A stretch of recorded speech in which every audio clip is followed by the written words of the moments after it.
Wednesdays are for people's elbows, super kicks, and springboard cutters. You know what that means. It's the Drop the Mic Wrestling Podcast hosted by Michael Davis on Boom Broadcasting, and it's time to pick up that mic.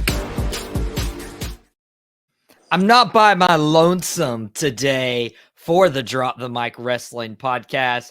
Was texting back and forth to the guy who told me CJ Stroud was going to be better than Bryce Young, and I told him no way. He and I talked about that before going on air today. But congrats to Matt coming to us via satellite. He is back, and we're going to cover some Crown Jewel stuff that will happen this weekend, this Saturday. But bigger news is a huge program being announced by WWE. It's called the ID program, short for WWE Independent Development. And I was shocked when this news broke yesterday, Matt. You and I were conversing back and forth, but what was your initial reaction to hearing the ID program WWE is launching? Yeah. First, thanks for having me back on here. And yeah, like you said, I was very surprised when I saw that news break. Um, One, because once I initially read it, or when I read it, I thought like, well, what does this mean like for the indies moving forward? Um, and yeah, like just a lot of shock and awe, I guess, would be part of it because I have a lot of I have a lot of thoughts on what could happen or like what I think, So um, it's interesting times in pro wrestling for sure. Oh, yeah. And I actually have the article that we're going to share here on the screen right here. If you're watching us on Boom Broadcasting, the article that comes straight from WWE.com. WWE announcing the launch of the ID program, and Triple H quoted in here is, "It's the latest in our efforts to identify and support the journey of up-and-coming wrestlers, in turn raising the profile of and strengthening the independent wrestling ecosystem." And they were listing some of the ones that have already agreed to do it. Like, some of the names like Booker T, Cody Rhodes, Seth Rollins, their training schools are going to be a part of this ID program. And dude, this is cool because like WWE already had an NIL deal, as you can see on the article, was launched in 2021. And, that was like, okay, cool. Like, you're getting these athletes from college and you're training them how to be a pro wrestler, be a sports entertainer, whatever word you wanted to use at the time. But it was like, what about the guys in the independents who are like traveling up and down the road for forever? And it was like, I don't want these people to be negated when it comes to the NIL stuff and the emphasis they put on there. But it looks like they've writ the ship and are creating a streamline for these independent wrestlers to actually have a chance to go to WWE after putting all the miles and the hard work in. Yeah, that's. I mean, I'll be honest with you. It doesn't surprise me that like Cody Rhodes and Booker T and Seth Rollins are like the prominent. Their schools. That's great for them. Congratulations. And it's big, like you said, for a lot of those indie guys that are trying to get bigger exposure and maybe not, you know, um, having to put as many miles on the car, so to say, in hitting the road. But also too, it's like that's kind of part of like what it is, like pro wrestling, from what I've heard, or like when I've heard stories of people who do wrestle, and like we hear these guys like that work the independents and that part of like paying their dues and all that stuff. So the question that comes to mind with me is obviously they're not just going to stop at the schools you listed, right? They're going to want to spread out. They're going to want to be everywhere, right? They're going to want to do whatever they can. I'm interested to see, because like one of the luxuries of being an independent wrestler, right, is you can book where you want to go, who you want to work for. I don't think WWE is going to let the independent wrestlers have that freedom if they are training out of those certain schools, so to say. You know what I mean? So that's part of like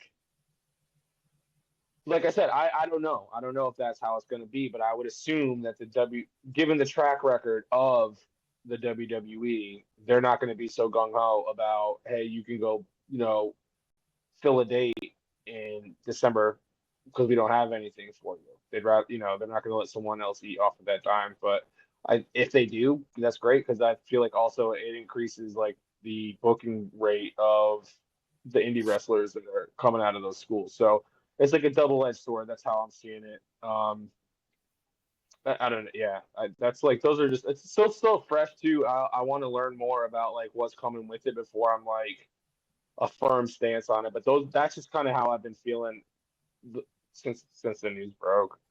Yeah, and we've had not long. We've had a little over 24 hours to digest everything. There may be an article or two that has just slipped us by because of how busy we get with our lives. But that's interesting. Like, I would hope, because that's a huge part of independent wrestlers, is like traveling different places, working in front of different crowds, working with different promoters, but also like with everything that seems to be coming with it is like they're going to provide like world-class training, development, mentorship, access to like world-class facilities, best in-class ring training. These are some of the terms that they said in that article on WWE.com. It's like, okay, well, how much is that going to take away from a wrestler going to this date and going to that date? That could be a concern. Also, with the companies, like I noticed there were a few from North Carolina that are pretty big, but haven't been named in the article yet. And I noticed that Dr. Tom Pritchard and Kane have a school in Knoxville, Tennessee, and that was even listed. I feel like there's going to be a lot more schools and trainings listed with the WWE ID program as we move forward.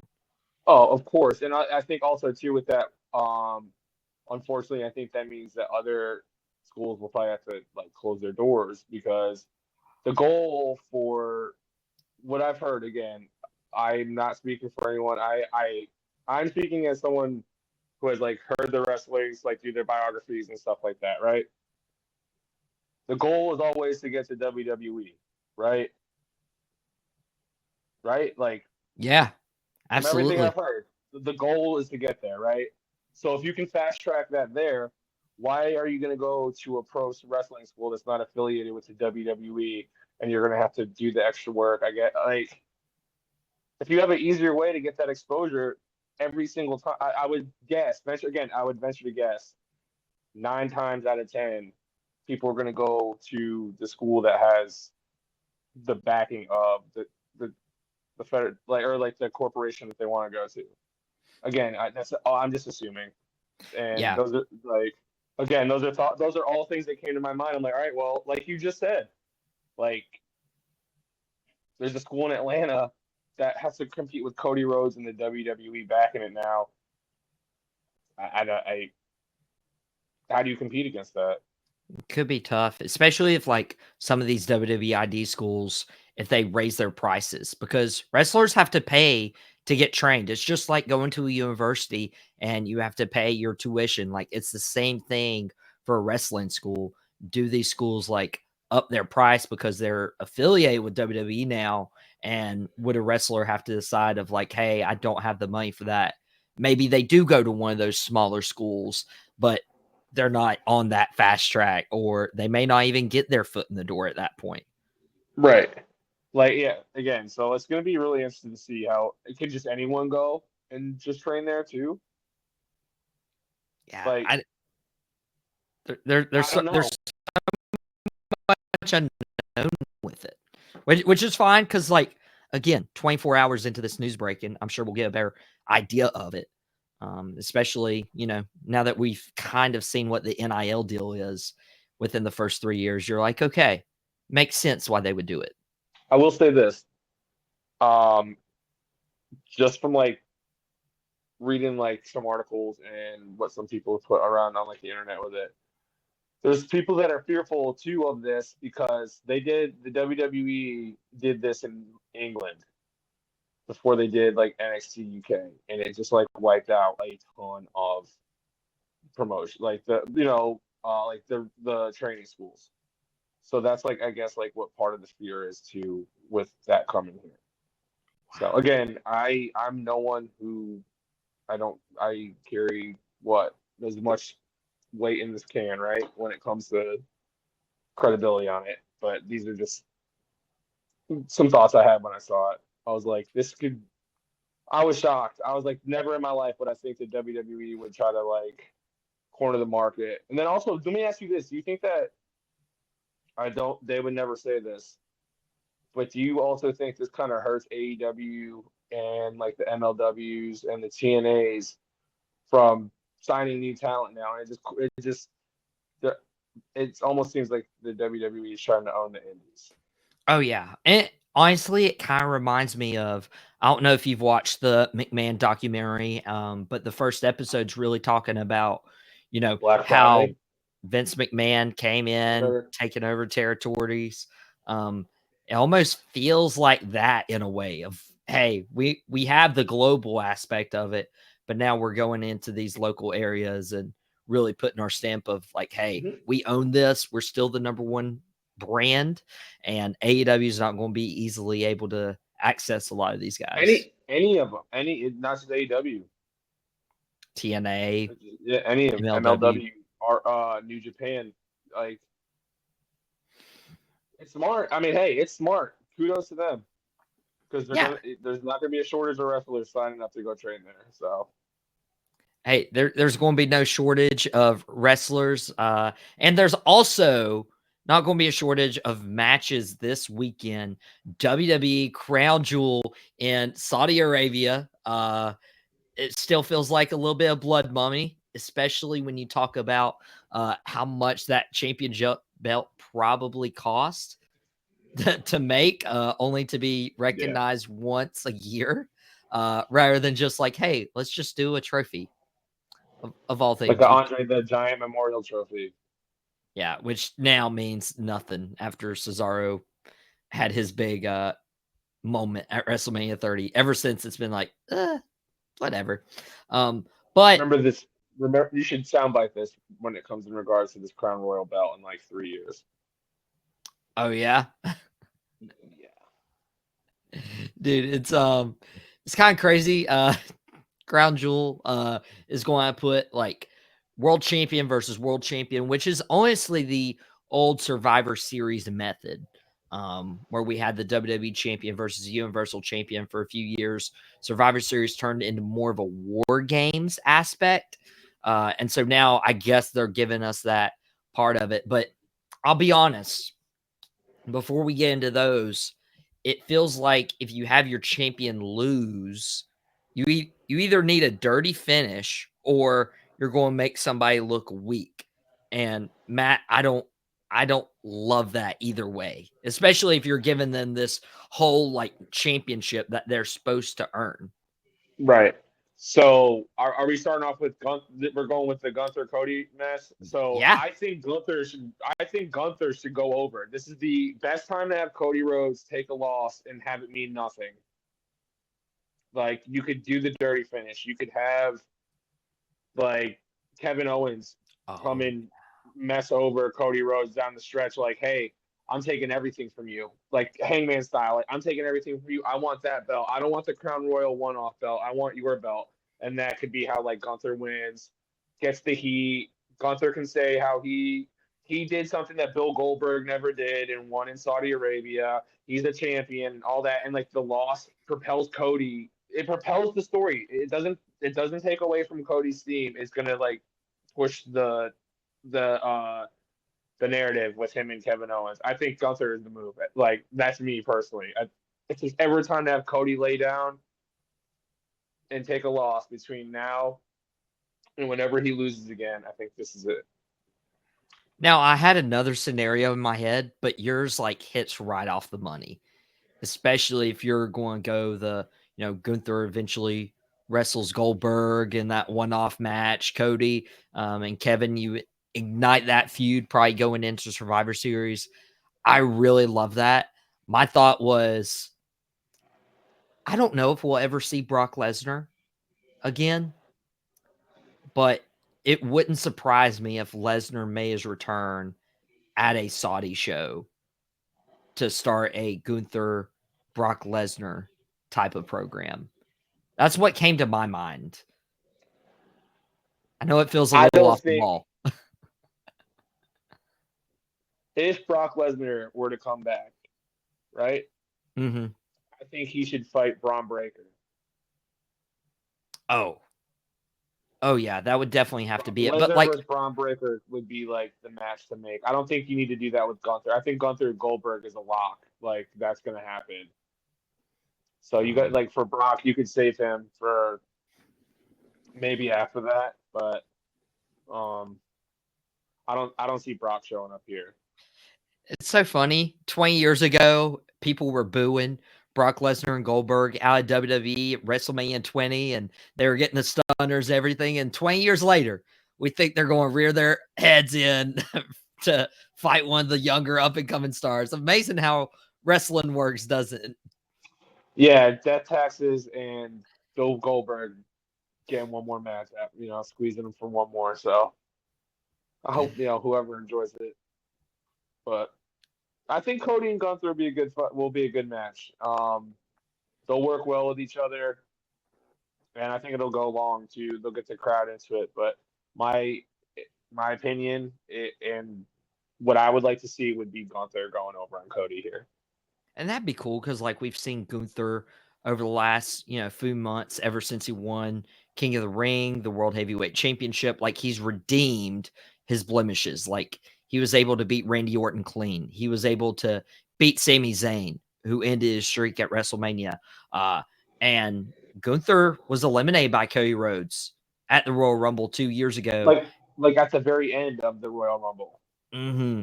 And so that would be a great way to kind of like give Gunther that redemption. And that beyond that point, you're like digging into his NXT rivals like Ilya Dragunov, Braun Breaker, the guys who beat him there. But either way, it's going to be a good match.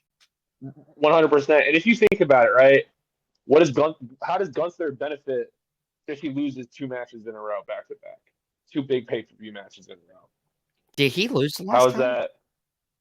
No, I'm saying say he loses to Cody Rhodes and then he fights Goldberg and loses to Goldberg, unless Goldberg's going to do the job for him. I would hate Goldberg to take the world title off Gunther. That would be awful. Man, you're right. That'd be crazy. The WWE to bring Goldberg back to take the world title off of somebody at a pay-per-view. That'd be nuts. They would never, ever, ever do that, dude. They would never do that. They would never do that. But Gunther and Cody, they've never done that. They've never done that. Two of the worst decisions ever Bill Goldberg has been involved in. So Gunther Cody's not the only champion versus champion. It's going to be Nia Jax and Liv Morgan wrestling each other. This is what shocked me is like it felt like they were going to put the title on Rhea at one of these Monday Night Raws to, have Rhea versus Nia Jax. But instead we get 2 heels. And I don't necessarily love that formula because fans are going to be concerned, like, who do we cheer for? Not entirely looking forward to this match either. I was very critical about Nia's performance against Bayley at a recent pay-per-view or premium live event. Do you have a stake in one of these winners? Is this the place to have Tiffany Stratton cash in? Or do you save that? Because I think that Liv Morgan loses, but it's because like Rhea costs her. Okay. Yeah, it would. I don't know if I'd like a Money in the Bank cash in Saudi. I feel like American crowds pop bigger for that moment. Right. Yeah, I am with you on that. I was just throwing it out there to see what you thought. I don't get booking 2 heels against each other, but if they're doing the champion version, real quick, does this mean Night of Champions isn't a thing anymore now? Yeah, I don't think Night of Champions is going to be a thing moving forward. Just because they're doing champion here, that's the reason why I ask. Yeah, I don't think we'll get Night of Champions, or at least not in the way we've known it in the past. I'll say that much. That's a whole nother conversation. It was just a thought popped in my head. But yeah, I think Nia Jax wins here just because Rhea Ripley, and it'll be one of those like weird finishes where Nia Jax is looking at Rhea Ripley like, "Why did you help me?" And Rhea Ripley is kind of looking at her like, "I hate you. This is like my problem with her," kind of thing. Yeah, and that's Should be a good the match. hmm? Should be a pretty decent match. I don't know. I'm not looking forward to watching Nia um wrestle. I'm not a fan, man. But of course, Fair enough. champion versus champion, you need it. That's not the only women's match in Saudi Arabia. We're getting a fatal four-way tag team match for the women's tag team titles. Chelsea Green can't do it as well as mouthing off with Mike from the Nightcap.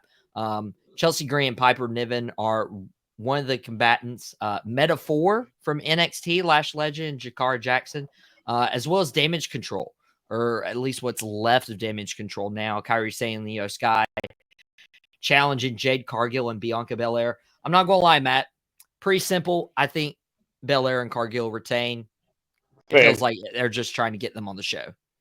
For sure. Do you think that they should be heels? Jade and Bianca Bianca? Belair and Jade? Dude, turning Bianca heel would be like turning John Cena heel in his prime. Like, people might want Really? it, but they don't want it. So it'd be like Jade turning on Bianca as the heel. Oh, yeah, 100%. I think they would be a fun heel tag team, me personally. But I'm with you. I'm trying to be as nice as possible when I say this. Um, I really not It's a excited for this. filler. It's a filler. It feels like a filler. It feels. It is pretty. I mean, to be fair, we This do is a get pre-show match, we we we do get two women's matches in Saudi, but like again, there's which is more. huge, dude. That in itself is like a conversation in its whole thing right there. Because a couple of years ago, they weren't even allowed to travel to the country. Yeah, So that good for all the women that are on the card and made it onto the card, and that's you know that is not to be looked over and downplayed. So that's good for them. yeah, 100%. I just see it very predictable. Cargill and Belair retain. Um, People I'm not necessarily entirely convinced retain is LA Knight, because it is a triple threat. LA Knight, Andrade, Carmelo Hayes, a triple threat for the United States title. You know, we had quote unquote game 7, which doesn't feel like the World Series is getting a game 7. If you know, you know. Um, that's tough. Sorry, Mike. Sorry, Jason. Mr. NY. Game 7, not happening. Nope. Anyways, See you next Andrade year. Carmelo's game 7 interrupted. LA Knight's like, neither of you deserve this title. And then Nick Aldis is like, actually, they both do now because it's a triple threat. I'm glad. This is my big point. I'm glad the United States title is getting defended at a premium live event. That feels like a big win for us.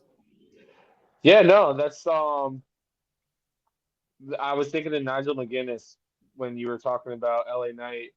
He's a cowardice dog. Because that's a cowardly move for LA Knight to cost that game 7 match like that. It's like you're LA Knight, man. You should be confident that seems like he's afraid. Well, So do you think Carmelo Hayes gets the belt here? Or is this Andrade? Dude, I keep going Because back and you forth. Do you take the title off LA Knight this soon, though? no, I don't think you do because you just said how the pops in the United States are so much bigger, right?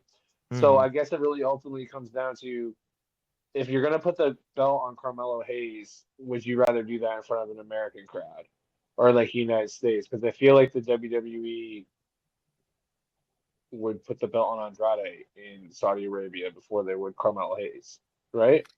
Yeah. Just because of the crowd purposes. Yeah. And that's what makes this challenging. Probably is why we don't have the world title being defended. It's just more of a, oh, this is a crown jewel championship prop. But yeah, I mean, triple And I mean, threat. honestly, at the end of the day, if the crown prince of Saudi Arabia says, "Hey, this is the guy I want to win," That's that's what who's will gonna happen. win. That's why Bill Goldberg fought at the last one, and why the Undertaker and Kane. Yeah, Mm-mm. they're playing real life action figures. Which they've also probably decided already who would win between Gunther and Cody. But you brought up a good scenario about Kevin Owens potentially getting involved. Well, Kevin has his own one-on-one match, Randy Orton. It feels like Saudi asked for like, hey, we want this guest list. And these were two names that were on there. We get Kevin versus Randy. Dude, this will be a great match, just period. That's why I'm excited about it. But especially if you're propelling Kevin into the WWE Championship picture, it feels like Kevin needs to beat Randy. Right, I agree. I can't wait for this match because I love Randy Orton and I love Kevin Owens and I love heel Kevin Owens a lot. Um, yeah, I'm with you. I feel like Kevin Owens could win here, but also like, well, I guess if not, if he had like the Money in the Bank briefcase, I could see Kevin Owens like eating a loss and then trying to come out and cash in on the end. But yeah, maybe like I don't think Kevin Owens wins clean though. Like this could be another dirty finish, sneak one off kind of thing. Really, honestly, too, could go. I could see it going either way. I really could because all it's going to take is Kevin Owens to do like what he's been doing on the. Which kudos to how they built this with like the fan footage of him like beating up Cody in like the parking lot and stuff. You can just continue on with that there. Like, hey, I'm pissed. I don't need to worry about Randy Orton anymore. Like, I'm coming for you. Like he loses to Randy Orton and then he comes out and costs Cody Rhodes at the end of the night, like kind of thing. Just like snaps, like really just full on goes into the Kevin Owens like I hate you, Cody Rhodes, and I'm taking everything from you. And especially if Kevin's coming to attack Cody, he needs to win. I I don't want to be insensitive when I say this because there was a legitimate injury uh, to Randy Orton 18 months ago. There was a legitimate injury to Chris Bay this past weekend. TNA tapings, like we're praying for you, Chris. Awful, awful. I haven't seen the footage. I don't want to see the footage. But that was tough. I'm really a big ABC fan. Me and Matt were talking about it right before we went on air, but I could totally see a scenario because one of Kevin's favorite moves is the pop-up power Stunner? bomb on Okay. pop-up power bomb on the apron. With Orton's spinal injury, I could see Owens just going to the outside, hitting that power bomb, and then they have to stretcher Randy Orton out. So it takes him out for quite a while.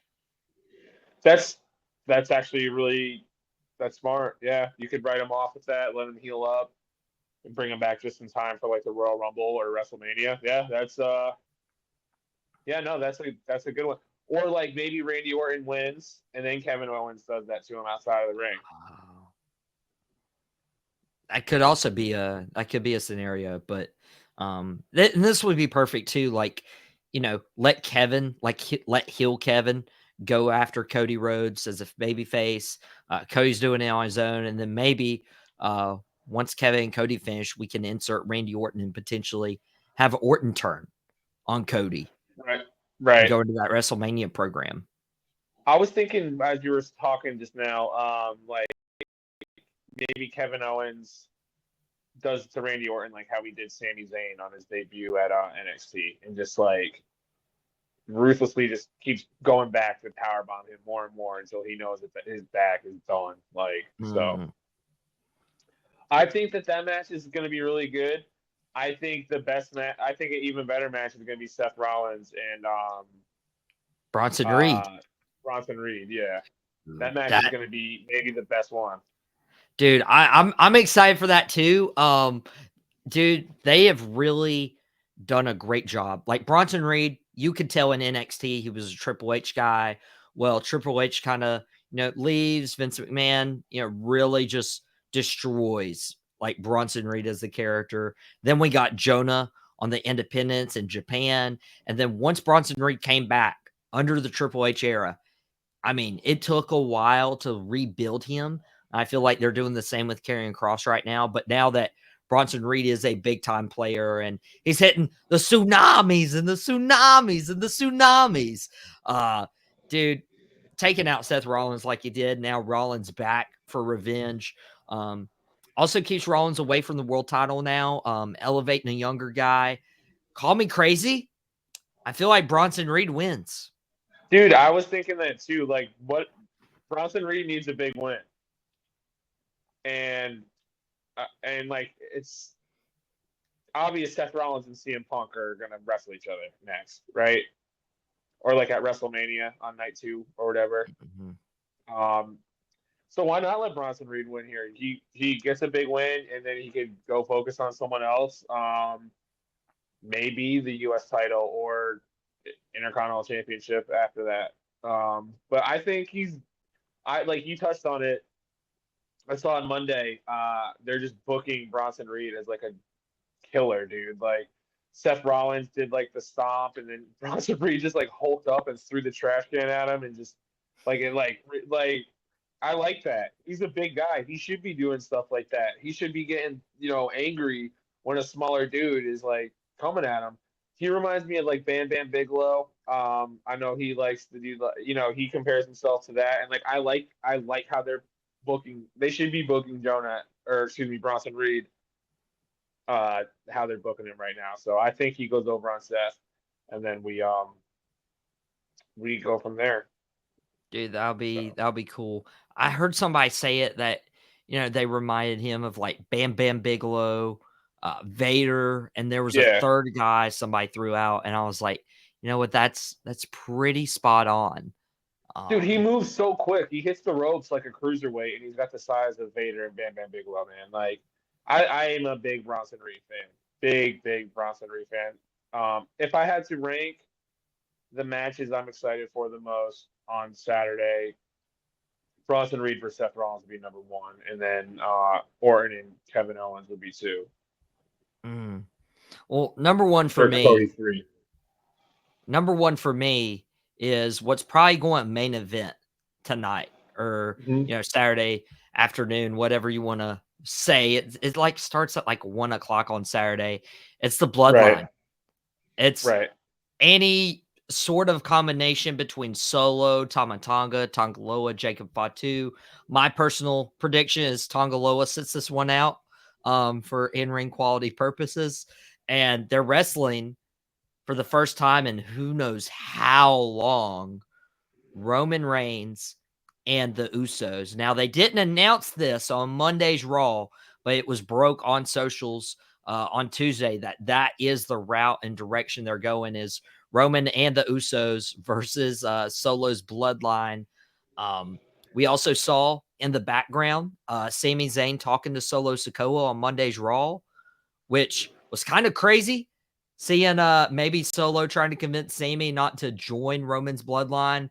Don't know if Sami Zayn makes an appearance. We know that this Friday, Jey Uso and Roman Reigns are going to come face-to-face to hash out everything before Saturday. Dude, when I tell you, this is like wild. This is absolutely crazy that we get Roman and the Usos. It feels like they've used Raw and used SmackDown to really get this forward in enough time for a potential Survivor Series War Games match. But dude, after the last few installments of Jimmy coming out and help, The Rock making an appearance at the last one, and Jey Uso losing the Intercontinental title, Gorillas of Destiny losing the WWE Tag Team titles, Jay and Jimmy reuniting after WrestleMania 40. Dude, there's so much going on in these stories. Like, we could spend the whole next hour talking about this story, but how do you see it transpiring this Saturday at Crown Jewel? Well, I mean, obviously Roman Reigns is getting the pin over someone like either Solo or oh my gosh, dude, from Gorillas of Destiny. Oh, Tama Tonga Loa? Yeah. like he's the type of guy that they could feed to eat a pin and it like won't take it out. Like, because if Jacob Fatu gets pinned, it's gonna take away so much. Like you can't have Fatu pinned in that. You can't. You got to make him look strong still. Same with Solo, right? So I could see. That's why I see me. I think Gorillas of Destiny are going to be in the triple threat, and Jacob Fatu sits out because of that exact reason. Because you get the Mm. Usos to look good over on. Because then you can break the Usos off to do the tag team stuff still, and then you still have Roman Reigns versus Solo and Jacob Fatu. Sami Zayn comes and offers some help or something, or Cody gets involved somehow to back up Roman Reigns, and they can play the whole. Cody can play it as like, I want Roman Reigns at 100%, like when it comes time for us to do this, or something like that, and that's how they could build the war games. I'm really intrigued on how they're going to do the Sami Zayn stuff um because of what you mentioned with him talking to Solo Sikoa in the background like that. It's just weird, dude. Like it caught me out of left field. Well, I mean, like, my question is like, did he go find them? Like, go talk to them after they were like, you're not family, So The reason I would say that also, there's zero is chance Sami Zayn is in Saudi Arabia on Saturday. there's zero. Yeah, I don't think he's gonna do that, man.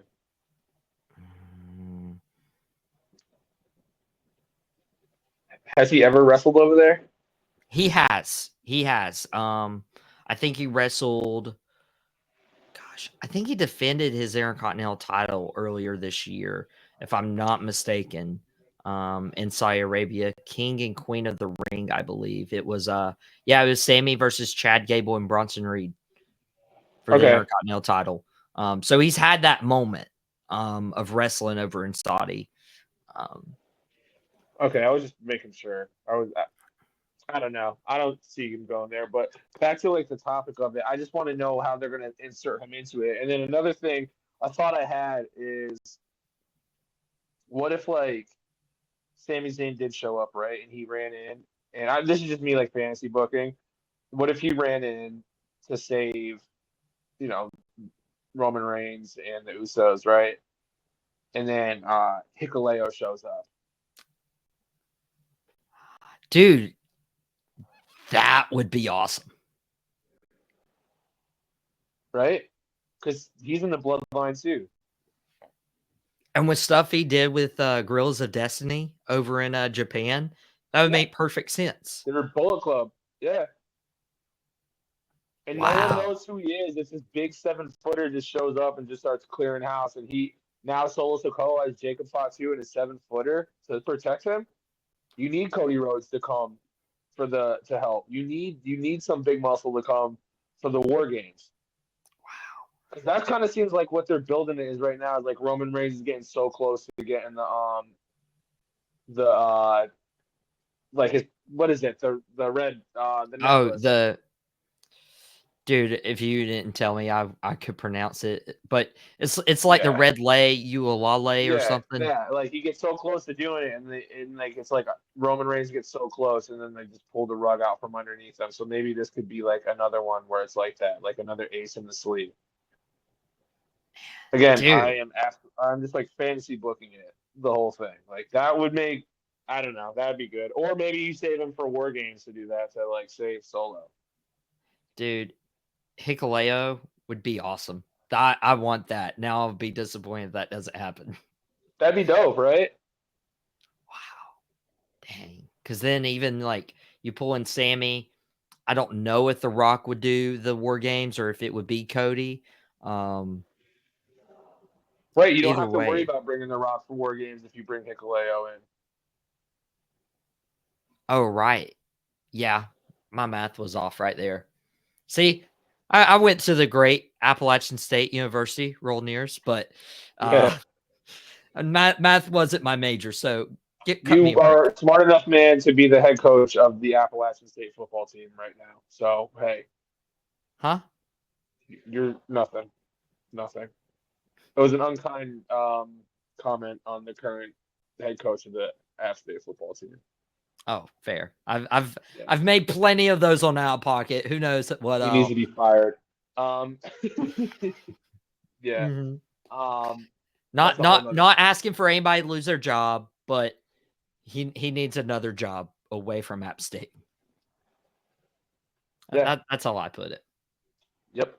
You put that very politely. Another fantasy booking I have is maybe the way that Sami Zayn gets not committed, convinced to go and help with War Games is Paul Heyman. Yeah, when are we going to see Paul back? I feel like it's going to be soon.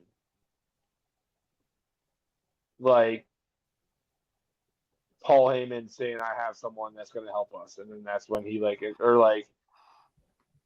brings someone with him. Okay, so this is actually very important. So NXT is actually at the ECW arena November 6th. So a week from today is when they'll do a special Wednesday edition of NXT in the ECW arena. I think you would want Paul Heyman there in some capacity. That would help. But you wouldn't want to waste his first appearance on just an NXT. Maybe we see Paul. Maybe we just unlocked it. Maybe we Yeah, see Paul Saturday. maybe. And he is the one that brings Sami Zayn with him. Dude, we got to get Paul. And Sami Zayn can play the whole "I'm here because of Paul Heyman and none of you." And then the whole advocate thing starts coming back in, and then it's marrying. Now it's the bloodline chasing after Sami Zayn to join them instead of Sami Zayn chasing after the bloodline to join them. Roman tossed the honorary Ooze shirt again, and Sami's like, nah. And then, dude, No, dude, no. All they would have to say, all Roman Reigns would need to say, and the whole building would explode, is just very monotone. Just look at Sami Zayn and just goes, "Are you feeling oozy?" And then the whole place would.